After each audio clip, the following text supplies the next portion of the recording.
primer lloc descarreguem l'aplicació VirtualDub. Des de la pàgina de l'Estudi Digital podem accedir a la part superior a l'enllaç del catàleg d'aplicacions que estan ordenades alfabèticament i localitzar VirtualDub. Un cop localitzat l'aplicació, si cliquem sobre el nom accediríem a la pàgina web de l'aplicació i si cliquem al costat podem fer la descarga directament, com hem fet ara. Un cop cliquem la descarga, com que l'aplicació ocupa molt poc espai, es descarregarà molt ràpidament i si cliquem sobre l'enllaç procedirà a fer la descompressió.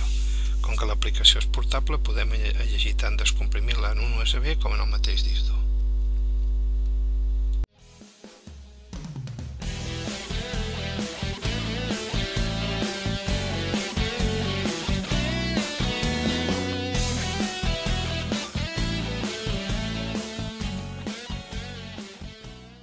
A continuació descarregarem i instal·larem el filtre que ens ha de facilitar la inserció del logo.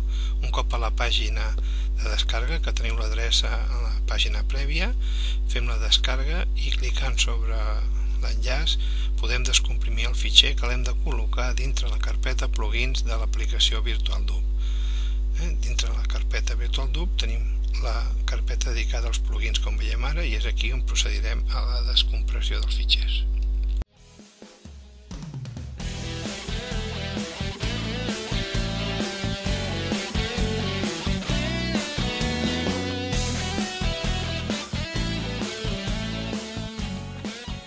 Finalment obrirem el programa VirtualDub que prèviament havíem instal·lat i carregarem el vídeo que volem afegir al logo.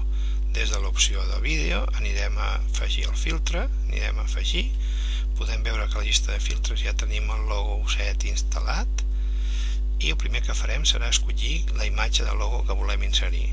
És important que aquesta imatge l'haguem predefinit correctament abans. Tenim una opció de previsualització, com podem veure, i com dèiem abans és important que el fons sigui homogeni. En aquest cas li anem a dir que faci transparent el color blanc, 255, 255, 255. Ja veieu que ens ha fet transparent aquest color.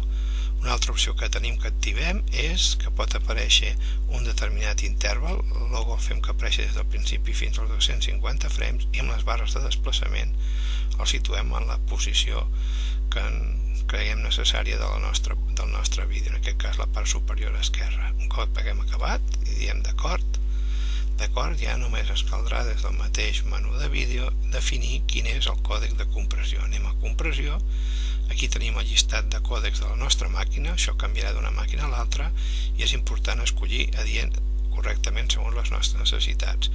Des del menú de fitxer inicial li fem Save as AVI i veurem que se'ns obre la finestra que va fent el seguiment d'aquest tractament. En funció de la longitud del vídeo, aquest procés pot arribar a tardar uns quants minuts. Insistir sobretot en escollir adequadament tots els formats tant del logo com del vídeo.